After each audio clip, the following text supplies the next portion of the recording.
আমি অনেক serious note অভিযোগ করছি, এই রাজ্যের বেশিরভাগ সন্ন্যাসী সাধু সন্ত যাদেরকে আমরা শ্রদ্ধা করি, সম্মান করি, তাদেরকে বিজেপি, ভারতীয় জনতা পার্টি পলিটিক্যালি ব্যবহার করছে, এবং এটা এই রাজ্যের সংস্কৃতি নয়। ভোটের রাজনীতিতে বিজেপির ভোটের রাজনীতিতে ব্যবহার করছে। বাংলা বোঝেন না, একদম যারা যারা গীতা পাঠের আয়োজক, এখানে আমাদের একজন মহারাজ বসে রয়েছেন, আমি একদম আমি বলছি মহারাজদের ব্যবহার করা হচ্ছে, তার জন্য বামপন্থীদের একদম রাষ্ট্রবিরোধী তকমা করে দেওয়া হয়। আপনাদের সরে বসে এনার্জি কেন বলা হয়? আপনাদের সরে বসে এনার্জি আছে।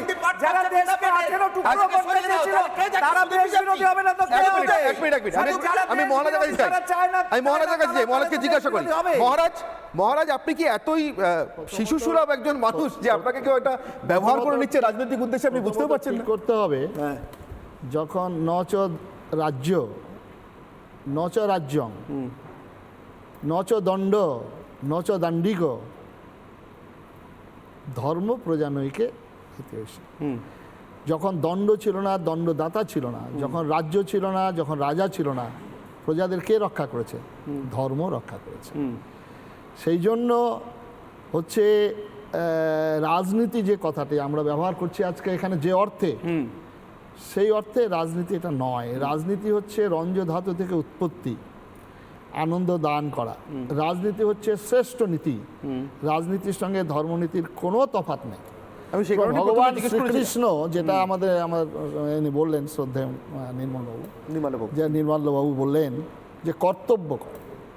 ধর্ম এটা নয় যে মালায় ঝোলায়, ধর্ম মসজিদে গির্জায়, ধর্ম এর মধ্যে।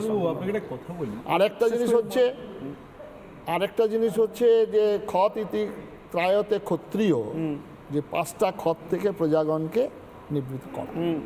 তার কি বাসস্থান, তার খাদ্যের ব্যবস্থা, তার নিরাপত্তার ব্যবস্থা, তার চিকিৎসার ব্যবস্থা আর শিক্ষার ব্যবস্থা, এই 5টি হচ্ছে নীতি। এখন আমাদের রাজনৈতিক ম্যানিফেস্টোতে প্রত্যেকটি দল লেখেন যে তারা দেশের কল্যাণ, জনসাধারণের মঙ্গলের জন্য রাজনীতি করছে। এই ম্যানিফেস্টোতে থাকা সত্ত্বেও যখন লড়াই হয়, একজন আরেকজনের বিরুদ্ধে খুনাখুনি হচ্ছে, মারামারি হচ্ছে, তাহলে কেন? প্রত্যেকটা রাজনৈতিক দল চাচ্ছে আমরা দেশের কল্যাণ চাই, মানুষের মঙ্গল চাই। এইটাই যদি লক্ষ্য হয়ে থাকতো তাহলে মারামারি, এই খুনোখুনি হতো না। একমাত্র সনাতন ধর্মের মানুষ, যেটা তারা মন্ত্রে বলেন সর্বেষাং মঙ্গলাং ভূয়াৎ সর্বে সন্তু নিরাময়া। একদল পৃথিবীর মনুষ্য গোষ্ঠীকে 2টি ভাগে ভাগ করেছেন।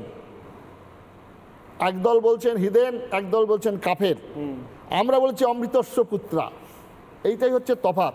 আমরা আমাদের পিতাকে বলেছি জগন্নাথ, আমরা আমাদের পিতাকে বলেছি বিশ্বনাথ, আমরা মাকে বলেছি জগৎধারিণী, জগদ্ধাত্রী, জগন্ময়ী। মানে তিনি সমস্ত বিশ্বের স্রষ্টা। তার জন্যই বিবেকানন্দ চিকাগো শহরে দাঁড়িয়ে বলেছিল sisters and brothers of my America. ঠিক, কিন্তু আমার প্রশ্নটা এখানেই মহারাজ, তারপরেও কাদের সনাতন ধর্ম নিয়ে, গীতা নিয়ে, রাম নিয়ে এত প্রশ্ন থাকতে পারে?